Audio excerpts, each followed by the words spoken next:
Halo, Assalamualaikum warahmatullahi wabarakatuh. Selamat pagi dan salam sejahtera untuk semuanya. Ucapkan atau apa sehat. Oke, kali ini saya akan melanjutkan konten saya yang kemarin, yang waktu itu masih melanjutkan dari kemarin literasi ekologis atau ecological literasi yang hanya sampai pada literasi ekologis dan tujuannya. Kali ini akan saya tambahkan mengenai bagaimana geografi information science atau GISC. Jadinya tambahan yang mungkin akan kita gunakan lebih praktis dibandingkan dengan yang sistem informasi geografi sebagai sebuah sistem. Tapi di sini karena informasi geografi ini sudah menjadi pengetahuan bagi para netizen atau kita semuanya, sadar atau tidak sadar, telah menggunakan secara praktis perlengkapan yang telah dibuat atau disediakan oleh sistem informasi geografi yang sebetulnya ada di gadget kita. Oke, bagaimana tentang apa kaitannya dengan izin literasi ekologis? Nah, berikutnya akan langsung saja. Kemarin kita sudah di konten yang lalu sudah menjelaskan apa itu literasi, sudah kita kenal. Lalu kemudian ekologi itu apa sih? Ekologi, literasi ekologi, dan dampak dari atau manfaat dari salah satu manfaat atau guna dari literasi ekologi ini adalah wawasan ekologis yang berkelanjutan.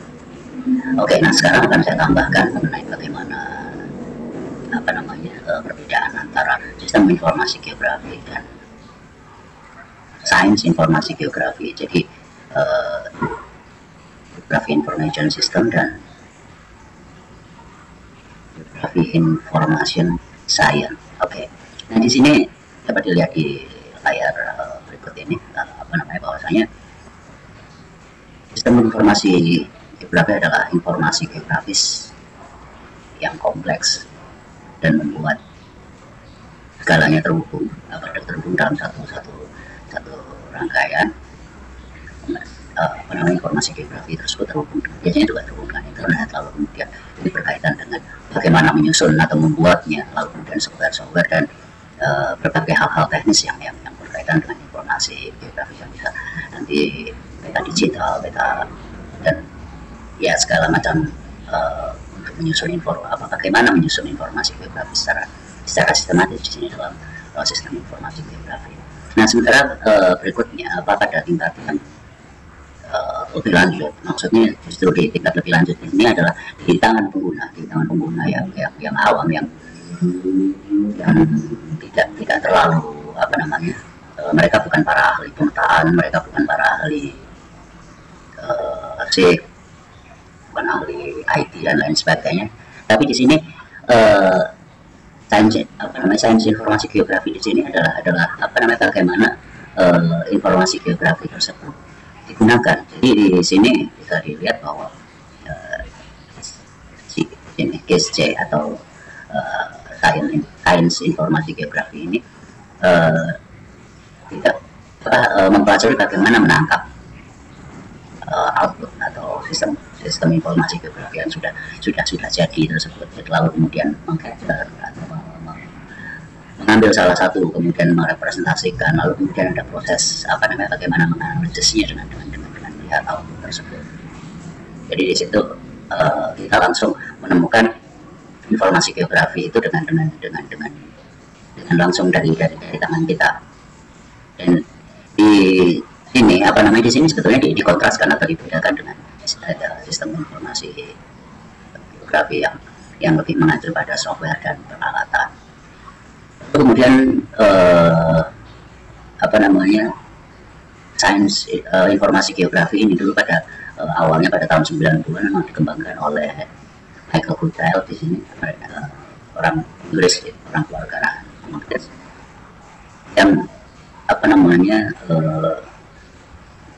berminat untuk melakukan analisis spasial. Jadi ketika analisa spasial tersebut dilakukan dengan menggunakan visualisasi, lalu kemudian langsung diinterpretasikan, ada spasial analisis, dan juga representasi dari walaupun representasi itu tidak apa ya maksudnya tidak sangat tidak terukur dan lain sebagainya, tapi tidak digunakan untuk menjelaskan sesuatu dari secara visualnya saja. Nah, di sini apa namanya sains informasi geografi ini lebih pada praktis penggunaan apa yang memang sudah ada dari berbagai macam sistem informasi geografi yang sudah memang disediakan oleh para ahlinya, memang sudah disediakan oleh para pembuatnya atau para kreatornya. Jadi kita tinggal ketika itu berupa peta sudah tersaji peta, lalu kita tinggal memanfaatkan peta dan membaca peta tersebut. Lalu kita bisa berbagai macam fungsi. Nanti berikutnya setelah itu akan setelah ini setelah slide ini akan saya tunjukkan, dan sebetulnya saya yakin semuanya sudah semua yang memiliki gadget, semua yang memiliki atau HP Android pasti sudah sangat mengenal ini, dan ini bukan hal yang baru, cuma apakah kita memperhatikan apa yang ada di genggaman tangan kita ataukah belum. Oke, di sini informasi geografi itu begitu sebetulnya begitu populer. Seperti yang digambar itu adalah saya capture dari dari Google Earth ya, dari Google Earth, dan cukup bagus, cukup mudah dibaca. Tentu saja kalau kita bisa di sini ada literasi kita terhadap gambar seperti itu, paling tidak kita bisa membayangkan kemungkinan apa itu yang ada di dalam di sini, citra yang memang kita capture dari Google Map. Nah, di sini informasi geografi yang saya sebut populer ini sendiri, misalnya seperti ini Google Map, Google Earth, Earth.org, dan sebetulnya masih banyak lagi. Dan hampir semua media sosial beberapa tahun terakhir ini semuanya sudah menyediakan fasilitas geotagging. Mungkin istilahnya kalau di Facebook atau di Twitter itu, seandainya kita mau menunjukkan posisi koordinat kita atau letak geografis kita di sebelah mana, itu bisa dilakukan dengan tinggal klik saja, nyalakan GPS-nya, lalu kemudian jika akan mencari, maka keakurasinya tergantung pada link. Seperti hal yang ada di samping ini sebetulnya sangat bisa dilihat. Seperti misalnya rumah atau lahan terbuka, tutupan lahan, dan mengapa penetrator. Jadi kalau tidak salah ada di 10 unsur penginderaan jauh. Jadi ada pola, ada bentuk dan lain-lain, ada bayangan juga. Dan itu menentukan tinggi rendah, dan juga bentuk dari bentuk fisik. Nah, di sini kita bisa melihat ada bekas lahan yang dibakar, dan kemungkinan ini nanti akan digunakan untuk ada ini jalan, dan ini yang teratur. Biasanya kalau zaman dulu ya mungkin kebun kelapa, tapi kalau hari ini sudah dapat dipastikan ketika ini di Kalimantan Barat, ketika mirip kelapa dan rapi adalah ya kelapa juga sih, kelapa sawit. Oke, langsung saja selanjutnya. Ini salah satu contoh. Lalu kemudian di sini kita akan coba kalau ketika tadi, atau pada intinya menggabungkan antara literasi ekologi dengan literasi informasi geografi yang berada dalam genggaman kita, dalam arti dengan dalam gadget. Di sini ketika kita literasi terhadap informasi geografi yang ada dalam genggaman atau dalam gadget ini adalah bagaimana kita menggunakan gawai atau gadget, gawai istilah dan apa fungsinya. Nah, di sini mungkin yang paling sering kita bisa di WhatsApp juga, share location, atau biasanya sering disebut ayo share lokasi aja nanti biar aku susun. Nah, berbagi lokasi, lalu kemudian mencari beberapa misalnya fasilitas umum seperti pasar, SPBU, ATM, bank, lokasi wisata dan lain-lain. Itu di sana disediakan direction atau panduan untuk menuju ke tujuan tersebut dengan dan dipilihkan dengan akses yang paling dekat. Kemudian di sini ketika ini menjadi kombinasi antara literasi informasi geografi dengan literasi ekologi atau pemahaman, atau ya kemarin literasi kita sudah tahu dalam dalam tanda petik gampangnya itu istilah membaca. Nah, di sini kita akan bisa melihat fungsi-fungsi lainnya, misalnya ketika kita menginformasikan bencana, lokasi bencana di mana, kecelakaan di mana. Lalu ketika kita berbicara tentang polusi, kerusakan lingkungan. Dan saya kemarin mencoba untuk mengidentifikasi apakah lokasi tersebut banyak sampah atau tidak. Memang belum bisa dan belum tidak memungkinkan. Namun demikian dengan literasi informasi geografi yang menurut saya kreatif itu dapat digunakan untuk berbagai macam hal, dalam arti ini fungsi bisa kita pahami, bisa kita gunakan ya secara kreatif apapun itu. Lalu kemudian di sisi lainnya seperti yang paling sering seandainya Anda menggunakan ojek online, biasanya para ojek online atau taksi online itu mereka membawa gadget untuk GPS. Jadi ketika kita memesannya, otomatis kita share log, ada peta, ada petunjuk untuk pengemudi taksi atau pengendara ojek online tersebut mengetahui posisi kita untuk menjemputnya, dan dia bisa ada informasi mengenai cara nanti yang akan ditempuh, dan itu nanti yang akan menentukan tarif dan lain sebagainya. Jadi secara praktis itu sudah memang ya sejak ada ojek online, delivery dan lain sebagainya itu sudah familiar sebetulnya. Dan kalau dulu saya sering mematikan GPS, tapi ketika kita menggunakan jasa online, ketika kita berkaitan dengan menyusul atau istilahnya kita akan bergerak dari lokasi tertentu yang kita ingin tahu detailnya, GPS harus relatif sering dinyalakan. Nah, ini juga di sini ketika GPS selalu dinyalakan, di sini saya rasa kebutuhan informasi geografis itu terjadi peningkatan sebetulnya. Nah, dengan literasi informasi geografi ini berarti kita paling tidak mulai bisa peduli atau mengenali lingkungan kita sekitarnya, tahu jalan yang nggak bagus di mana, dan beberapa informasi kita peroleh seperti ini misalnya.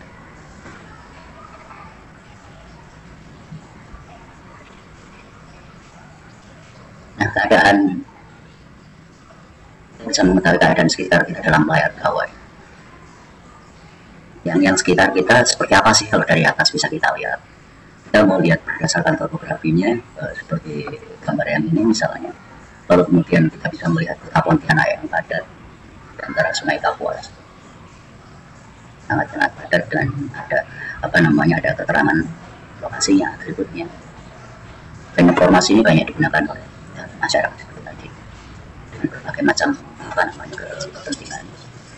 Lalu walaupun datanya sederhana, seandainya seorang peneliti atau akademisi yang kebetulan tidak khusus di bidang IT atau sistem informasi geografi, mungkin dia tidak akan kesulitan atau butuh waktu lagi untuk belajar sistem informasi geografi untuk sebelum menentukan misalnya penggambaran lokasi penelitian, lalu dan bagaimana kondisi fisik yang akan dituju. Nah, di sini peneliti ataupun akademisi mungkin ya seperti saya juga bisa menggunakan secara sederhana dan ya tidak akurat, tidak dengan perhitungan yang rumit untuk melakukan keakuratan. Tapi informasi mengenai lingkungan sekitar, informasi mengenai kebumian yang ada di sekitar kita bisa kita gunakan sebagai data, bisa kita gunakan sebagai seperti bahan ajar seperti ini dan lain sebagainya. Kita bisa catat.